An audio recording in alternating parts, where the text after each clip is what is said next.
हमारे इस YouTube channel के सेगमेंट फास्ट न्यूज में आप तमाम का इस्तकबाल है। इस वीडियो में आप देख सकते हैं कम मिनटों में बहुत ज्यादा खबरें। तो आइए शुरू करते हैं वीडियो को और देखते हैं आज की ताजा तरीन खबरें। कैसे हुआ शेख रियाज का encounter, Nizamabad police commissioner Sai Chaitanya ने मीडिया को बताई तफसीलात।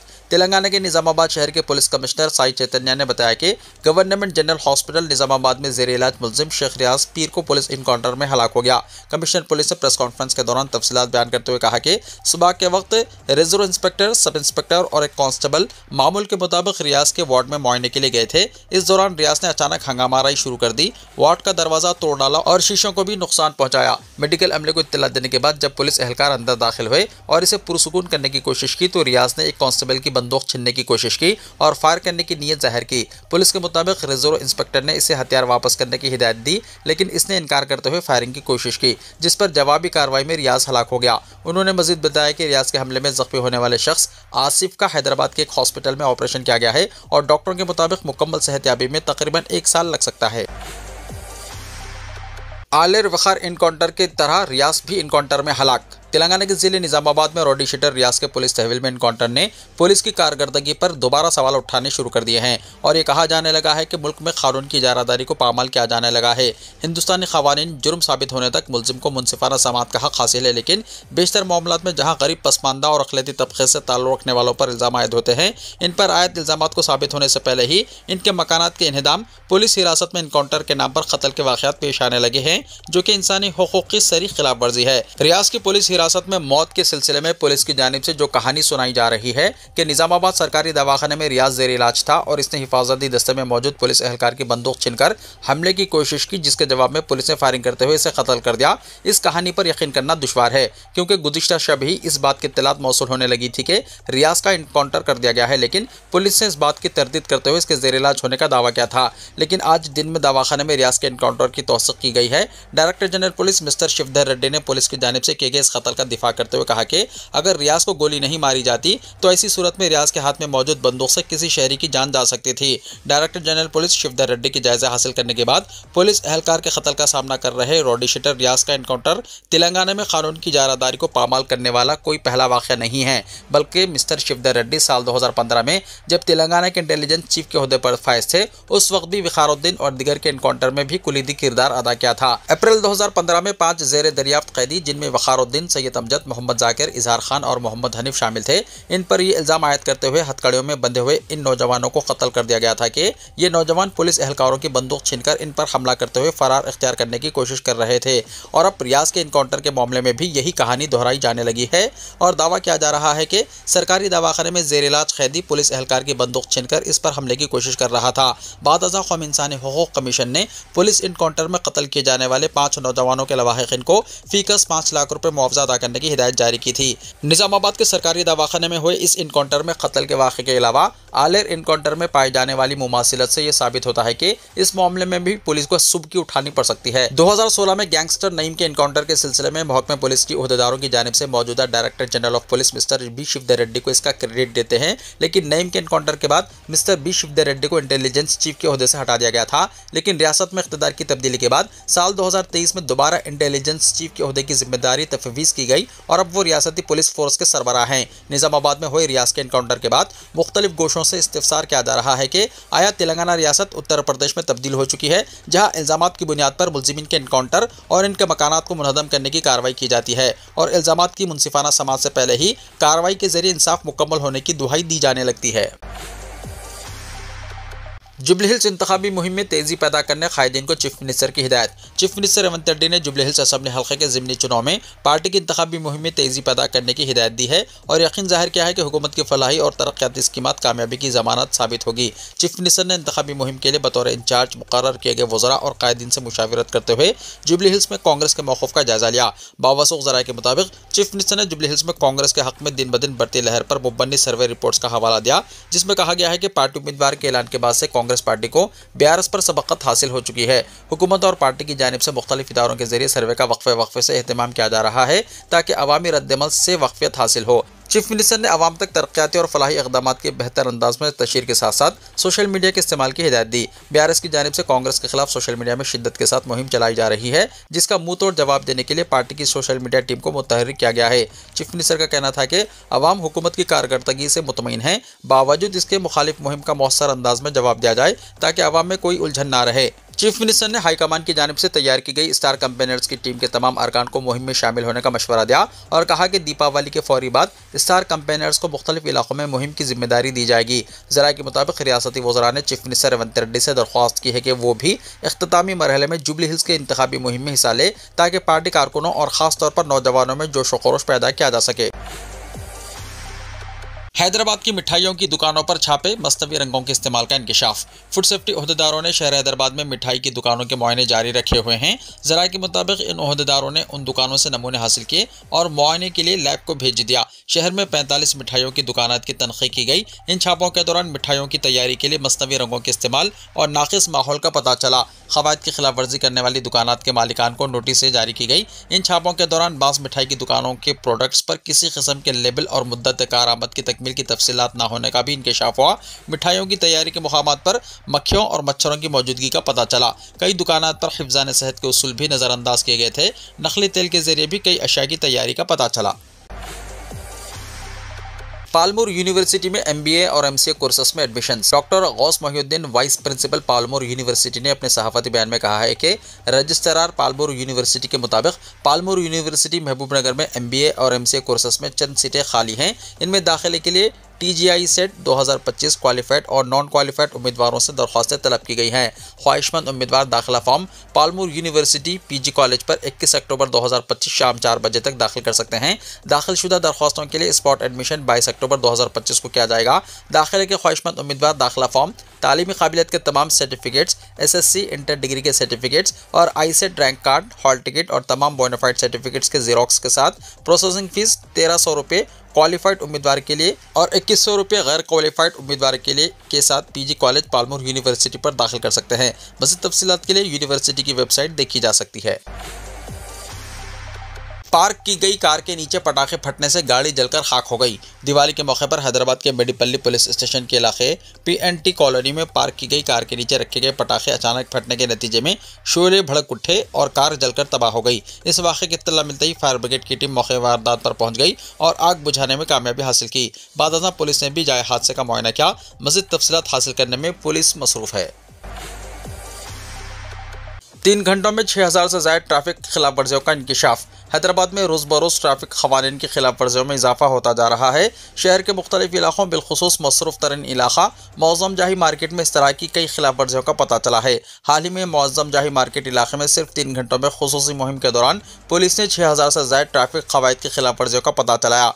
पुलिस के मुताबिक वीडियोज़ देखकर ख़तरनाक अंदाज में गाड़ियाँ चलाने वाले एक दिन में 15000 अफराद गिरफ्तार हुए। अगर 24 घंटे मुसलसल निगरानी की जाए तो हर गाड़ी पर तकरीबन 10 से 20 चालान का इम्कान है। शहर भर में रोज़ाना 20,000 से ज़्यादा चालान किए जाने का पता चला है। ज़्यादातर खिलाफ वर्जी करने वाले बाइक सवार हैं। गुज़िश्ता 9 महीने के दौरान अहम खिलाफ वर्जियाँ इस तरह हैं: हेलमेट ना पहनना 30,51,145 केस, रॉन्ग साइड में ड्राइविंग 4,83,781 केसेस, हद से ज़्यादा रफ्तार, ख़तरनाक ड्राइविंग 1,54,815 केस, 3 अफराद के साथ सवारी यानी ट्रिपल राइडिंग 1,33,997 केसेस, सिग्नल की खिलाफ वर्जी 1,20,265 केस, फ़ोन इस्तेमाल करते हुए ड्राइविंग 76,472 केस, शराब पीकर गाड़ी चलाना 36,130 केस, सीट बेल्ट ना पहनना 31,108 केस, ज़ायद मुसाफिर 8,650 केस, नाबालिग की ड्राइविंग 6,976 केस। पुलिस ने शहरियों से अपील की है कि वो ट्रैफिक क़वानीन की पासदारी करें और हिफाजती इक़दाम पर अमल करें ताकि हादसात और जुर्माने से बचा जा सके। 58,895 रुपये के चालान पेंडिंग, बाइक जब्त, ट्रैफिक पुलिस ओहदेदार हैरतज़दा। शहर हैदराबाद में ट्रैफिक पुलिस ने एक बाइक को जब्त किया जिस पर 58,895 रुपये के चालान पेंडिंग थे। शहर के वनस्थलीपुरम इलाके में रॉन्ग रूट पर चलाए जाने पर वहां मौजूद ट्रैफिक पुलिस के अमले ने इस गाड़ी को रोका और जब इसकी पेंडिंग चालान की जाँच की गई तो ट्रैफिक पुलिस के ओहदेदार भी हैरतज़दा रह गए क्योंकि इस गाड़ी पर मुख्तलिफ ट्रैफिक खिलाफ वर्जियों के 57 चालान थे। इस बाइक सवार पर 58,895 रुपये के चालान आयद किए गए थे। बादअज़ां इस गाड़ी को जब्त कर लिया गया। सागर कॉम्प्लेक्स से गुर्रमगोड़ा रॉन्ग रूट पर यह गाड़ी चलाई जा रही थी। वनस्थलीपुरम ट्रैफिक पुलिस के हुदूद के बेशतर इलाकों में ये खिलाफ वर्जियां की गई थी। ट्रैफिक पुलिस की वेबसाइट के मुताबिक इस गाड़ी का मालिक ए वेलम कैरी है। दिवाली के मौके पर बाजारों में गैर मामूली हुजूम। तेलंगाना और आंध्र प्रदेश में दिवाली की खुशियों के मौके पर बाजारों में गैर मामूली हुजूम देखा गया। शहर के मुख्तलिफ इलाकों में आतिशबाजी की दुकानें खरीदारों से भरी हुई हैं और रवां साल पटाखों की कीमतें निस्बतन मुनासिब देखी जा रही है, जिससे सारिफिन में खरीदारी का जज्बा बढ़ा है। ताजिरों ने बताया कि खाम माल की कीमतों में कमी और GST में नरमी की वजह से इस साल पटाखों की कीमतें कम रहीं, जिससे खरीद और फरोख्त में वाज़ेह इजाफा हुआ। पटाखे फरोख्त करने वाले दुकानदारों ने कहा कि तारा बम और दीगर मशहूर पटाखों की कीमतें गुज़िश्ता साल की तरह बरकरार हैं, तहम इस साल तलब में तकरीबन 10 से 15% इजाफा रिकॉर्ड किया गया है। विशाखापट्टनम और विजयवाड़ा के ताजिरों ने यह भी कहा कि बाज़ इलाकों में सामान की फराहमी में मामूली रुकावटें आईं, लेकिन मजमूई तौर पर मार्केट का रुझान गुज़िश्ता साल के मुकाबले में बेहतर रहा।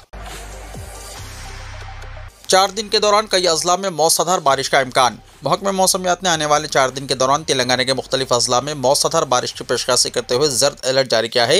यहाँ जारी करदा यौमिया मौसमी रिपोर्ट में कहा गया है कि इस मुद्दत के दौरान गरज चमक के साथ बारिश होगी और तेज़ हवाएं भी चलेंगी। इतवार को भी कई अजला में बारिश हुई। इनमें जगत्याल, राजा नसरसिल्ला, सिद्दीपेट, मुलक, हनमकुंडा, वरंगल, महबूबाबाद और भद्दादिर कोत्तागुड़म शामिल है। इस दौरान अगरचे के जुनूब मगरबी मानसून ने मुकम्मल तौर पर अलविदा कह दिया है, ताहम कई जगहों पर तेलुगु रियासतों में अब भी हल्की तब मौसलाधार बारिश जारी है। खासतौर पर शुमाल मशरक़ी मानसून के दाखिल होने और जुनूब मशरक़ी खलीज बंगाल में बनने वाले सतही दबाव की वजह से आंध्र प्रदेश के मुख्तलिफ हिस्सों में औसतन बारिश का सिलसिला जारी है।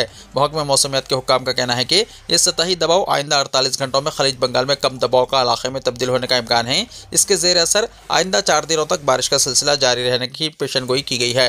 महकमे के मुताबिक यह सतही दबाव फिलहाल मगरिब और शुमाली मगरिब की सिमत बढ़ रहा है, जिसके नतीजे में यह कम दबाव वाला इलाका मज़ीद ताकतवर हो सकता है। इस निज़ाम के ज़ेर असर आइंदा 4 रोज़ के दौरान कई मुकामात पर शदीद बारिश की पेशकशी की गई है। अंडमान निकोबार में गर्दाबी तूफान का खदशा। महकमे मौसमियात ने कहा। हिंदुस्तानी महकमे मौसमियात की जानिब से पीर को जारी गर्दाबी तूफान के दबाह ने अंडमान और निकोबार जज़ायर में खौफ और हिरास का माहौल पैदा कर दिया है। महकमे मौसमियात ने खलीज बंगाल में उठने वाली समंदरी हवाओं की शिद्दत की वजह से अंडमान निकोबार जज़ायर में समंदरी तूफान के इम्कान का इंतबाह जारी किया। हुक्काम ने पीर को कहा है कि यह तूफान 21 अक्टूबर से शिद्दत इख्तियार करने का इम्कान है। महकमे मौसमियात ने अंडमान निकोबार जज़ायर के साथ साथ आसपास की बंदरगाहों के लिए भी इंतबाह जारी किया है।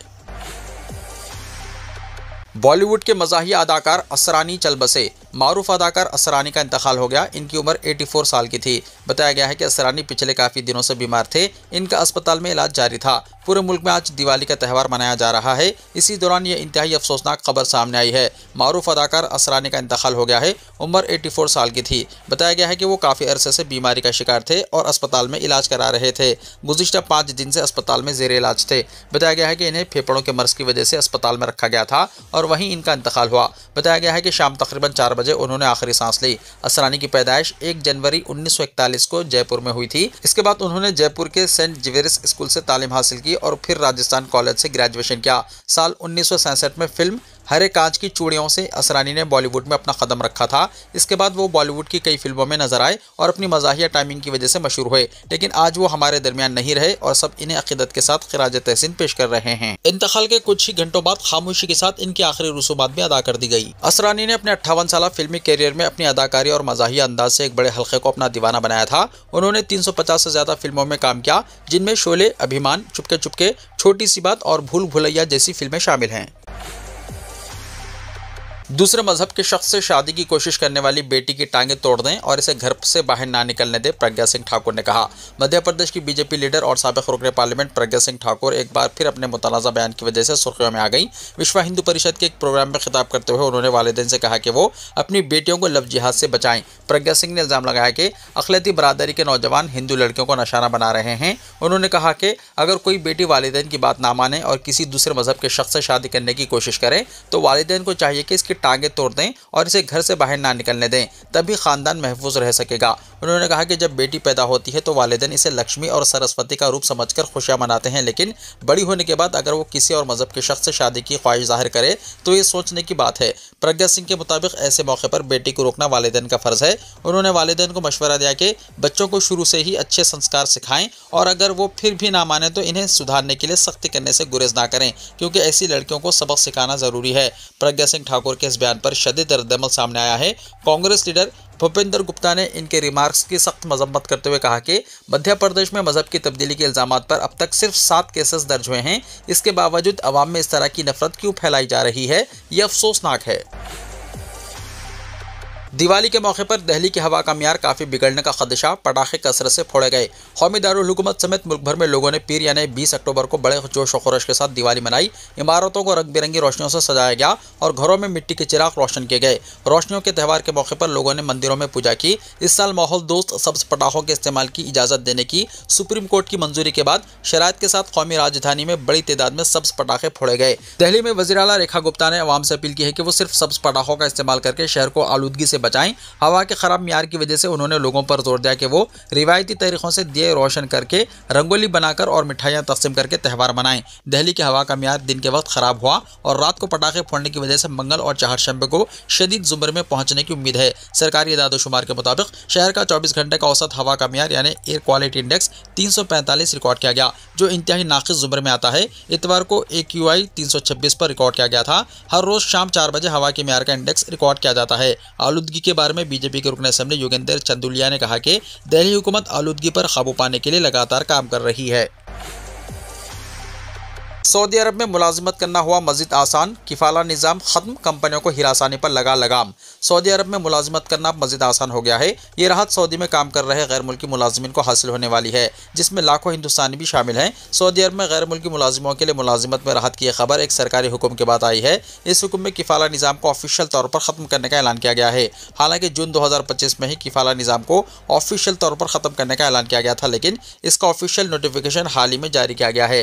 किफाला निज़ाम एक अरबी लफ्ज़ है जिसे स्पॉन्सरशिप कहा जाता है। किफाला निज़ाम सऊदी के साथ ही कतर, कुवैत और उर्दून जैसे ममालिक में नाफिज है। सऊदी में 1950 की दहाई में किफाला निज़ाम को नाफिज किया गया था, जो एक लेबर स्पॉन्सरशिप प्रोग्राम था। लफ्ज़ किफाला कफील से निकला है। कफील का मतलब कंपनी या आजिर है। ये सिस्टम कफील को ज़्यादा कानूनी इख्तियार फराहम करता था। अगर किफाला निज़ाम के नुकसान की बात की जाए तो इसे गैर मुल्की मुलाजिमों के इस्तेहसाल वाला निज़ाम तस्वुर किया जाता था। असल में किफाला निज़ाम में तमाम इख्तियारात कफील के पास होते थे। मिसाल के तौर पर कफील काम करने वाला का पासपोर्ट तक जब्त कर लेता था। ऐसे में काम करने वाला ना तो मुलाजिमत तब्दील कर सकता था और ना ही कफील की मर्जी के बगैर मुल्क छोड़ सकता था। साथ ही किफाला निज़ाम में काम करने वालों को कानूनी मदद भी नहीं मिल पाती थी। ये पूरा निज़ाम काम करने वालों को कफील पर मुनहसर करता था। किफाला निज़ाम को ख़त्म करके सऊदी अरब में कॉन्ट्रैक्ट एम्प्लॉयमेंट मॉडल को नाफिज कर दिया गया है। इसमें कफील यानी आजिर के हुकूक़ को कम किया गया है, यानी गैर मुल्की मुलाजिम कफील को बताए बगैर नई मुलाजिमत के लिए दरख्वास्त दे सकेंगे, मुल्क छोड़ सकेंगे। साथ ही गैर मुल्की काम करने वालों को सऊदी अरब में कानूनी मदद भी मिल सकेगी। एक इदाद-ओ-शुमार के मुताबिक सऊदी अरब में 1.3 करोड़ से ज़्यादा गैर मुल्की काम करने वाले लोग हैं। इसमें हिंदुस्तान के लाखों अफराद शामिल हैं। इदाद-ओ-शुमार के मुताबिक सऊदी अरब में काम कर रहे लोगों में सबसे ज़्यादा बांग्लादेश और हिंदुस्तान के हैं। वीडियो को लाइक शेयर कीजिए और हमारे इस YouTube चैनल को सब्सक्राइब करते हुए इसके बेल आइकॉन को भी प्रेस कर लीजिए, ताकि ऐसी ही ताज़ा तरीन खबरों का नोटिफिकेशन सबसे पहले आपको मिलता रहे।